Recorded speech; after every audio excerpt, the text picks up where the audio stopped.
I'm now joined by friend Michael Savage, the outspoken conservative, award-winning host of the nationally syndicated radio program, The Savage Nation. Usually we hear from him regarding his conservative and sometimes controversial opinions, but his latest book is entitled God, Faith, and Reason. There you see it.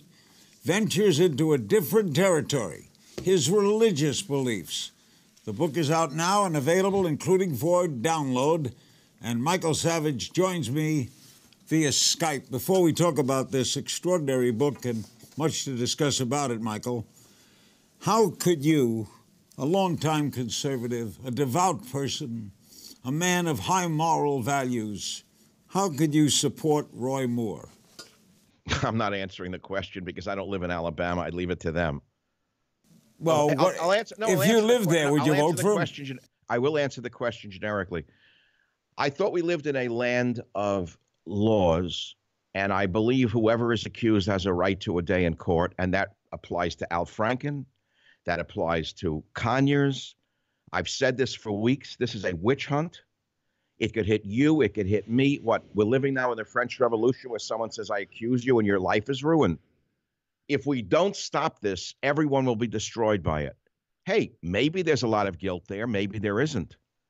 But we need a trial, not a public hanging. That applies to Moore, Franken, Conyers. Even Nancy Pelosi agreed with that position the other day, which I was shocked. Somehow she took a sanity pill. What do you do if you're a voter and a lot of these victims are creditable? The people in the shopping mall where he's banned, come on, who's banned from a shopping mall? Michael. I don't want to Roy Moore. I don't live there. I think it's much along the line of what was done to Clarence Thomas before they appointed him to Supreme Court. It has all the earmarks of dirty tricks. Larry, you know and I know that if anyone wanted to drag a $100 bill through Brooklyn or through the Bronx, they could find stuff about us 50 years ago. So what's that going to mean today? Well, it sounds like a cop-out from you, Michael. I don't live there. I'm surprised at that because I can't think about God and you're dragging me into Roy Moore when I don't even vote there. Clarence Thomas was one person. Into Roy Moore. I'm not Roy Moore. Okay, I don't live there. I don't live there. But Clarence Thomas had only one accuser. Okay. Well, let's get to the book. Okay, I understand where you're going. By the way, you've been called the godfather of Trump mania. Do you accept that title? I originally did, yes. His approval rating is 37%, disapproval 57%. Surprised? What's the approval and disapproval of Congress? Well, that's a Republican Congress. It's probably higher. Oh, I would say it's probably higher on the Democrat side, the last poll I read. I'm not too happy with Congress on either side of the aisle. I think they're a bunch of grifters and deadbeats, frankly, but that's irrelevant. What's relevant to me is where we are today with regard to God, faith, and reason. Okay, which is why I'm trying to leave politics behind me for a few months. All right, I'll allow that because you're a good guy, Michael, and you have interesting opinions. By the way, one other thing on Trump, and I'll go right to the book. One other thing. He's saying today that the Hollywood Access tape is not authentic. Michael. I don't even know what tape you're referring to. I've been thinking about this. Billy Bush tape on the trailer. Let me ask you something, Larry. Can you find God in a bagel or in the hole in the bagel? That would be the same kind of question I could give you. Okay, Michael. You in this, I can't wait to read this. I've read parts of it. You like very much the God of the Old Testament. I recently went to my grandkids, they're twins, boy and a girl, bat and bar mitzvah. And I read for the first time in a long time from the Old Testament. That God is cruel. He's a vengeful God. My God, how could you... That's funny. How could you worship that God? 100% correct. And I am not a biblical absolutist. That's number one. Nor is this book about the Bible. This book is about my odyssey, my quest to find God in everyday life ever since I've been a little boy, whether it be the story I tell about Papers in the Wind or Boy on Cold Sand in Rockaway. I was really looking for evidence of God in everything I've done all my life. I know it sounds hokey, but it's true. And so this book, God, Faith, and Reason, is not a preachy book. It's not proselytizing. I'm not saying go to church. I'd like people to do what they want. It's about my odyssey, my quest from the time I've been a child to find meaning. Have I found it? I'm going to give you an answer, Larry, because as the book was going to press, meaning finalized, blah, blah, blah, I came to my Albert Einstein moment, my E equals MC squared. I said, where is God? To the Jews who created it all, after which came Christianity, after which came Islam, same God, same belief system as the Old Testament. By the way, difference is Christians have gone through a reformation in the Middle Ages. Islam has not gone through a reformation, which is why they still throw homosexuals off buildings in some throwback countries, and why they kill and stone adulterers, because they read that book literally. They need to go through a reformation. Others in Islam have said that. I'm not the first outside of Islam to say it. They usually kill people who say that in Islam. The women, some of the modernists are saying it. The point is, where is God? Where is he? I realized why our God is invisible, because before the Jews came along, people worshiped stones. They worshiped a cloud. They worshiped a tree. Buddha, they worship a Buddha. It's physical. They can touch it. So the Jews come along and invent the idea, real or unreal, there is no God that you can see or touch. Stop right there. You say invent the idea.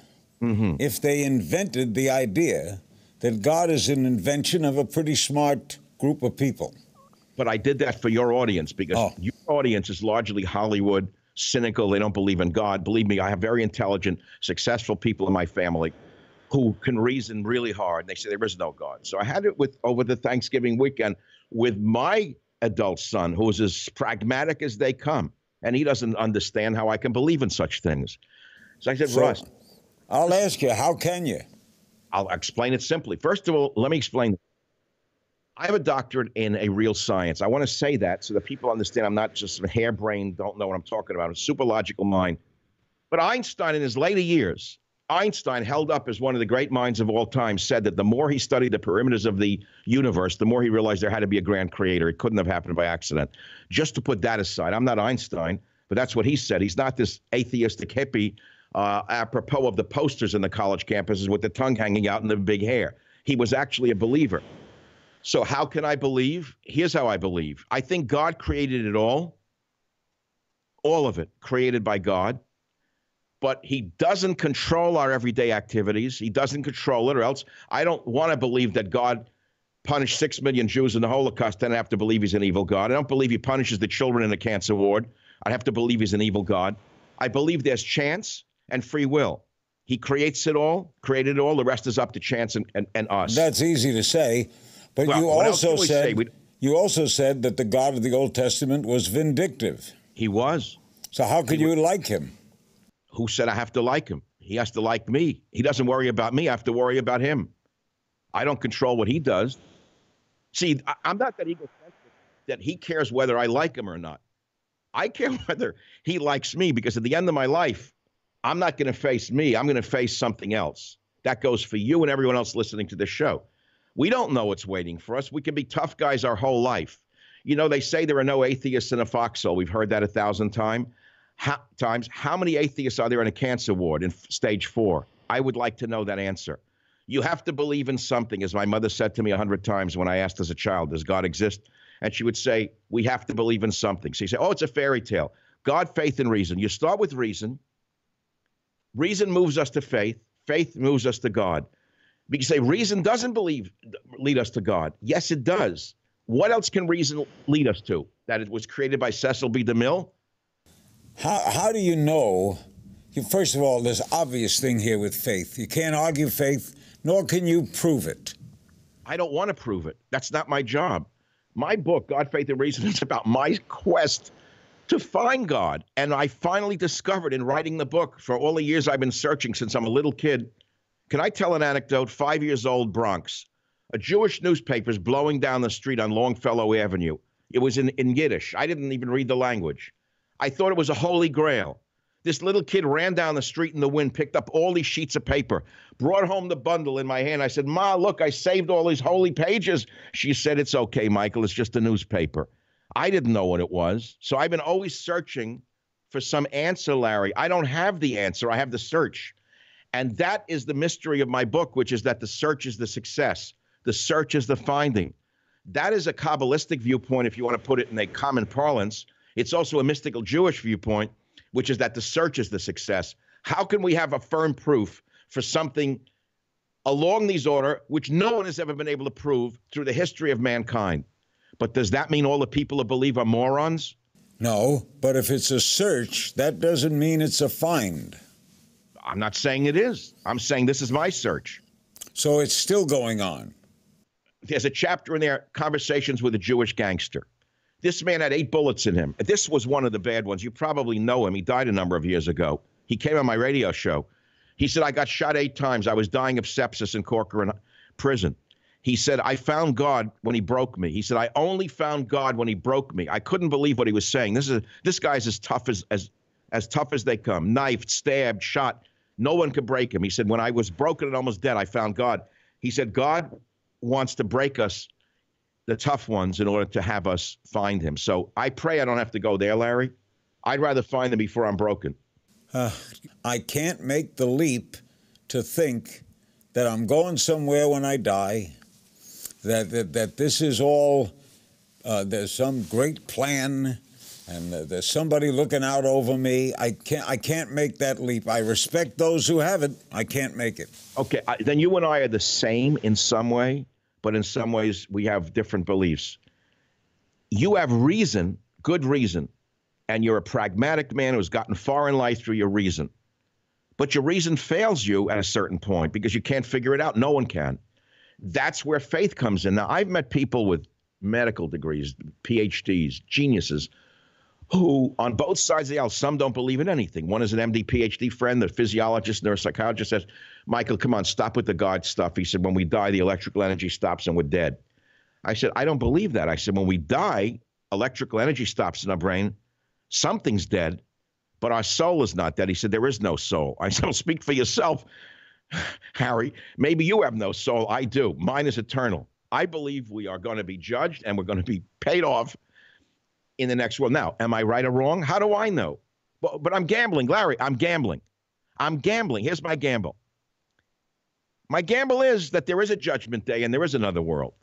So I'm trying to lead as good a life as I can. I screw up every day.